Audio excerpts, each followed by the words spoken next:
After no contact, we have to talk about the part that most people miss. Most generations were not trying to wound the next one. They were trying to protect them from the pain that they understood. But every generation could only parent from the world they had survived. So they gave what looked like safety from where they stood, and sometimes that safety became the wound itself. The greatest generation thought that silence would save their children. They had lived through war, scarcity, fear, loss, uncertainty. So they taught the silent generation to behave, to be composed, to not make noise, and to not ask for too much. They told them to survive the room because in their world, obedience felt like protection and silence felt like safety. And then came the silent generation who thought image would protect their children. They had been taught to keep things together, so they raised boomers to be respectable. Have the job, keep the house clean, look successful, and do not embarrass the family. Do not let the neighbors see the cracks. They were not always choosing dishonesty. Sometimes they were choosing survival in a polished suit. So of course, naturally, the boomers thought that success would keep their children safe. Boomers often gave what they wished they had more of. More security, opportunity, better food on the table, a better roof, a better life. They worked, they built and provided, and many believed provision was love. But some did not realize emotional presence is also a provision. A child can have everything they need and still wonder why they feel alone at night. And then here comes Gen X, and what do they teach their children? Independence is safety. Gen X remembered being left. So many of them tried to raise children who could think, who could choose, question, speak up, and have opinions. Children who had freedom. They did not want their kids trapped in the same emotional cages they experienced.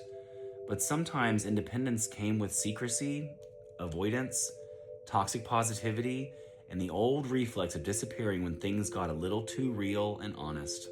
So then come the Millennials, my generation. And what did we think we needed to make our next generation safe? Deeper and more profound language. Millennials knew what it felt like to be not seen. So they gave language. They used mental health, boundaries, feelings, identity, trauma, inner child work, nervous system regulation. They wanted the next generation to name what they never had words for. And it was beautiful. But sometimes language comes faster than regulation. Sometimes everyone could explain the wound, but no one knew how to calm the body while carrying it.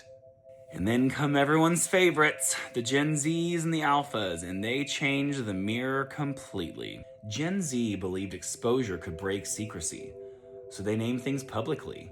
They posted, shared, called things out, made hidden things visible, and then Gen Alpha was born into documentation, a world where childhood could be recorded before it was remembered. Not always because parents were cruel, but sometimes because everyone was lonely. Everyone needed a witness. Everyone wanted proof that life was happening and they were doing a good job. But a child is not proof that we are doing okay. A child is a person all by themselves. And no matter what, compassion and forgiveness do not erase the impact of what happens to individuals. This is the part that matters the most. They may have done their best, and their best may still have hurt you. Both can be true at the same time. They may have loved you and still not know how to meet you where you are. Both can be true. They may have been protecting you from one wound while just handing you another. Again, both can be true. Compassion is not permission. Understanding why something happened does not mean we have to keep repeating it. All these generations of parents thought it was love, but now we have to ask, what does love become when generations finally heal?